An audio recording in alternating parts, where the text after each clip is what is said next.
réflexion vite fait sur ce qui se passe actuellement, donc l'invasion de l'Ukraine par Poutine.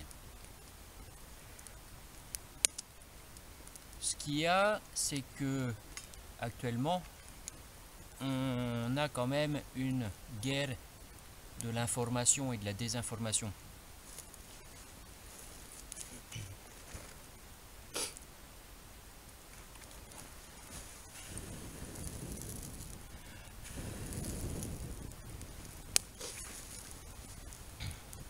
Et comme toujours, les nouvelles, les réseaux sociaux, parce qu'actuellement on est quand même envahi par les réseaux sociaux, et tout ça, ça vous fait voir absolument que ce que ça veut.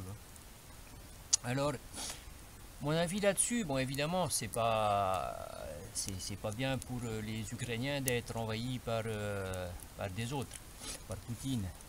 Alors, il ne faut pas non plus diaboliser tous les Russes, parce que Poutine, c'est, comme le dit un ami russe que j'ai ici, qui est passé pour voir son bateau, il est parti de son pays juste avant la guerre, il a été obligé de rentrer chez lui pendant la guerre, et absolument anti-Poutine, et il me dit que c'est ce qu'a déclenché cette opération spéciale, comme l'appelle Poutine, c'est une grande catastrophe pour le peuple russe. Évidemment, c'est une grande catastrophe aussi pour le peuple ukrainien. Donc même si je suis ici tout au bout du monde, donc sur Navarino, vous savez que je suis là, très proche du Cap Horn, bah ouais, je suis quand même au cœur de l'actualité. J'ai vu passer donc mon ami russe avec son fils qui n'est pas rentré en Russie, il est parti, il est resté en Espagne pour ne pas aller combattre les Ukrainiens, parce que pour beaucoup de Russes, les Ukrainiens c'est les voisins, c'est des amis, c'est de la famille. Et c'était hors de question pour lui, un jeune de 20 ans, d'aller combattre des gens qui n'ont absolument rien fait. Mais j'ai aussi vu il y a 2 jours un couple de jeunes Ukrainiens qui est venu ici sur l'île pour faire les dientes, et quand ils sont passés à la boutique, donc j'ai discuté un petit peu avec eux, et eux c'est pareil, ils sont partis depuis presque 3 mois de leur pays, et donc la guerre est passée par leur pays entre temps. Et eux c'est pareil, n'ont pas vraiment envie de retourner en Ukraine pour faire la guerre et possiblement être tués, surtout le jeune homme.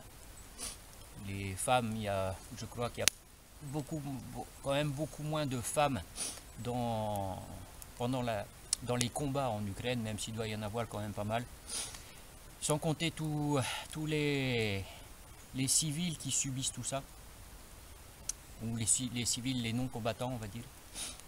Et donc eux non plus n'ont pas vraiment envie de rentrer en Ukraine, surtout que la ville où ils habitent, un peu dans l'est, est complètement détruite. On peut pas trop difficilement trouver des images des villes actuellement, et puis à voir entre comment c'est actuellement et comment c'était il y a 2 mois, c'est simple, hein, c'est que des ruines.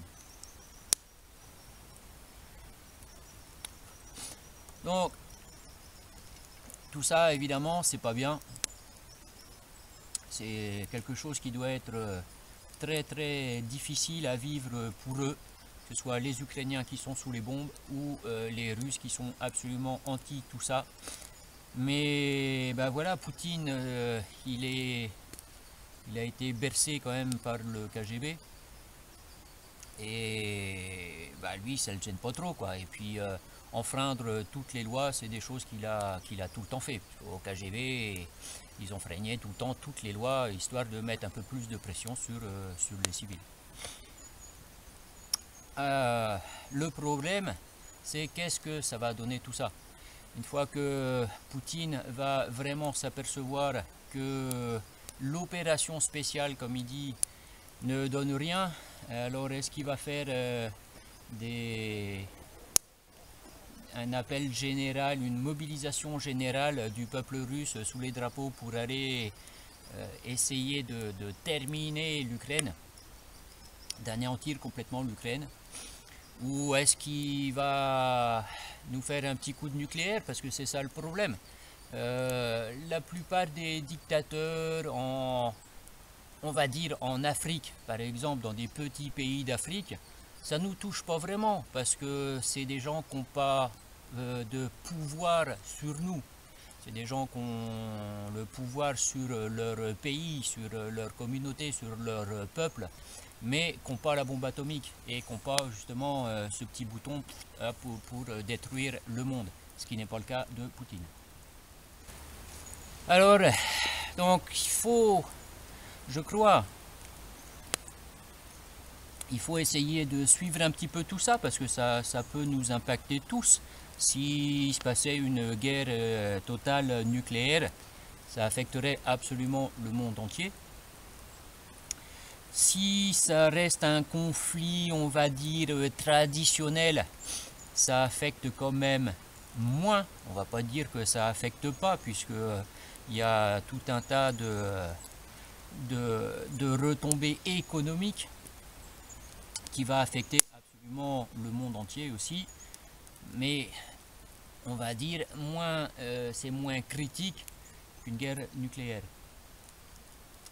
Le problème, c'est qu'on est voilà, tout le temps assailli par les médias, d'un côté ou de l'autre, et qu'il faut arriver à se détacher quand même un petit peu de tout ça,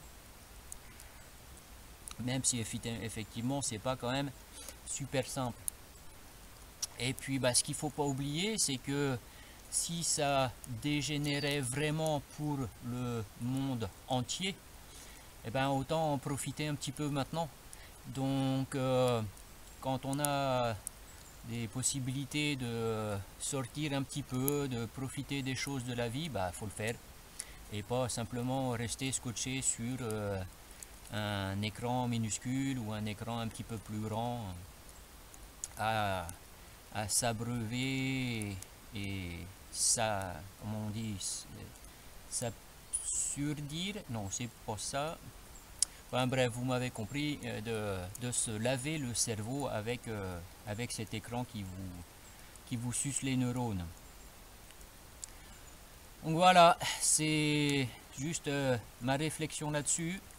Il y a beaucoup d'Ukrainiens qui souffrent, il y a beaucoup de Russes qui souffrent. Tout ça, c'est encore pas fini. Et puis, bon, on verra bien si nous, on va en souffrir aussi.